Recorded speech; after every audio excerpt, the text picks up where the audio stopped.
Dionysus, what do human women Ladies, they like geese. Hey there, I'm RK, and as most of us know, we are all culturally effed.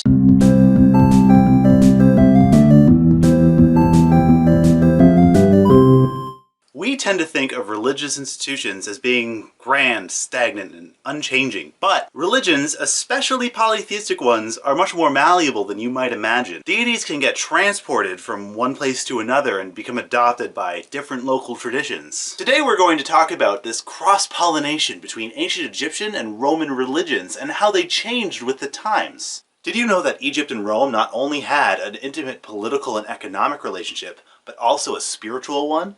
Can you think of any Greek gods that we still use in religious imagery today? As far as ancient religions go, few are more plastic than the ancient Egyptian and the Greco-Roman pantheons. Their gods of various shapes and sizes embodied forces of nature, human characteristics, or abstract concepts. They could change to absorb deities from other cultures or regions, and they could associate multiple gods to certain patronage, like representing the sun or hunting, to avoid conflicts of interest. These practices could even include dead people as heroes or royalty into the permanent latticework of their religion. To have the head of an animal is called theriocephaly. Theriocephaly.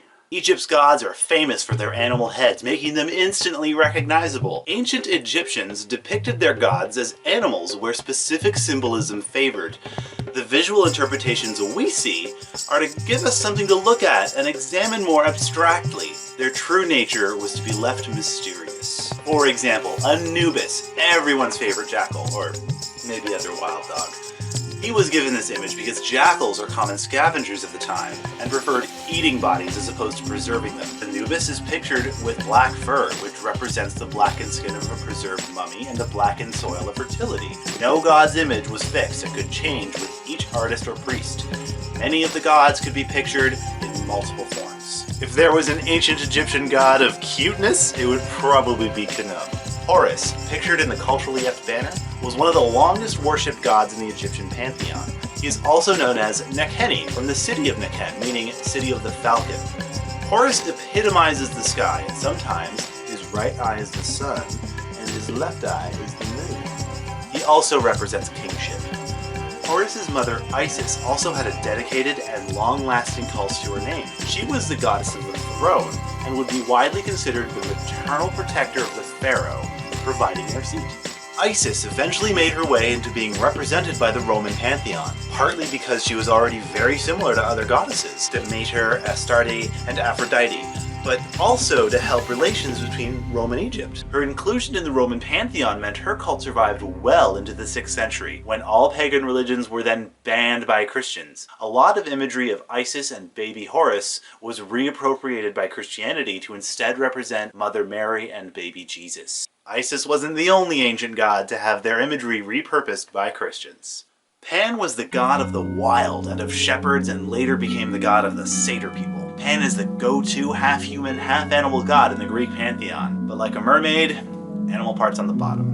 His name is the root of the word panic, as he would use his pan flute to throw a pandemonious pancake party into sexy chaos. Almost all of the myths associated with Pan are about him trying to get laid, though none of them are about pancakes. Pan in some ways was the expression of humanity's more primordial quirks. While Dionysus was the god of drinking and lust, Pan was the wild, freewheeling expression of the id.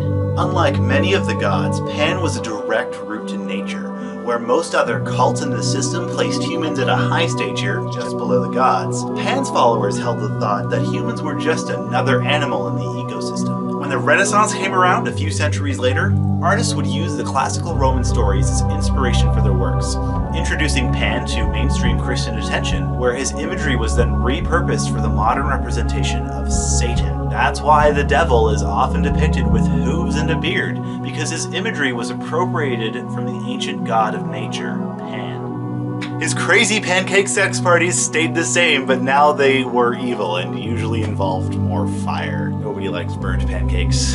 There are still so many gods, deities, and spirits that I want to talk about, but I've only got so much time. There's the elephant-headed Hindu god of wisdom, Ganesha, which I could spend a whole episode talking about. Ganesha is one of the most widely recognized and worshipped deities in the Hindu pantheon. But did you know that his imagery has been incorporated in several religions across Asia, as far east as Japan, and as one scholar would want you to think, even as far west as Greece? There's also the Native American raven figure, who's often depicted as being anthropomorphic, and whose stories are found all over the North American continent.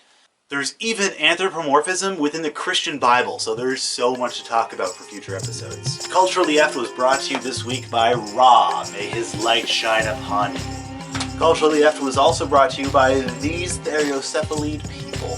If you have a suggestion for a future episode on anthro-gods and religion, please let me know down in the comments. Thanks for watching. In the next episode of Culturally Eft, we'll talk about myths, legends, and oral traditions with a special focus on trickster characters.